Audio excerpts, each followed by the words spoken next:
Since Jesus came into my heart, since Jesus came into my heart, floods of joy o'er my soul, like the sea billows rolled.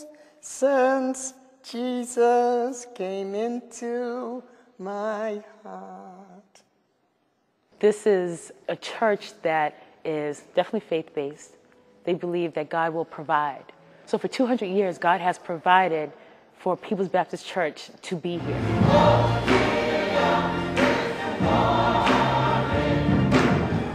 People come to hear a word from God on Sundays. They're going through all kinds of problems during the week, and they want to hear a word of hope. People's will always be my church.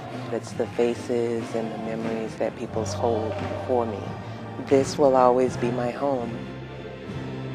This church is steeped in history and it has a legacy that within this community and beyond.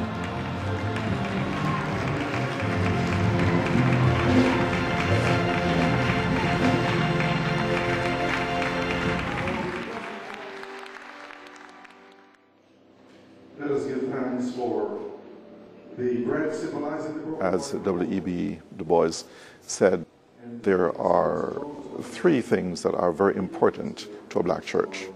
And if one is missing, you just don't have the church as it should be. And one is good preaching, good singing, and the presence of the Holy Spirit. People's Baptist Church is unique in the sense that it is the oldest African-American church in New England. As a black church, we are a part of a history which guides us in terms of how we serve our people. It is a church that has brought African Americans to this point in their history from the time of slavery. In August 8, 1805, 20 freed blacks founded the church which they called the First African Baptist Church. The following year, they built their house of worship, which was later called the African Meeting House, which became the largest structure where blacks could meet. And so it became the center of life in the black community. It was on Beacon Hill then. All of the political and social activities were from there. It was a station on the Underground Railroad. Anything that was happening took place at the meeting house.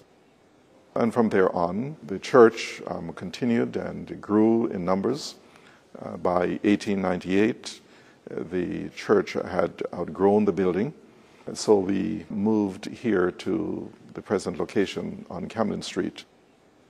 Since 1915, I'm the fourth pastor of the church. We have had long tenured pastors because this is typical of a lot of black churches. Since the church is the major institution of the community, and the pastor plays a critical role in the community. If you read some of the press clippings from Reverend Clue, he was involved in the community. He was seen as a leader within this community. I grew up mainly under Reverend Richard Owens, and he was the dean of pastors within Boston's black community.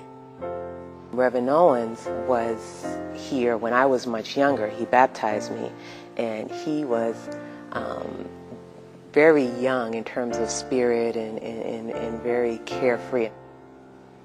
Pastor Roberts has an amazing amount of loyalty and integrity. He's like a second father to me. He's a pastor that is touchable rather than untouchable. You can go to him with anything. And he's just so humble, and he's such a positive person. We see this as not just a one-person ministry, but in a long line of persons whom God has called to serve. And each person brings something unique. A church this old has a legacy to live up to.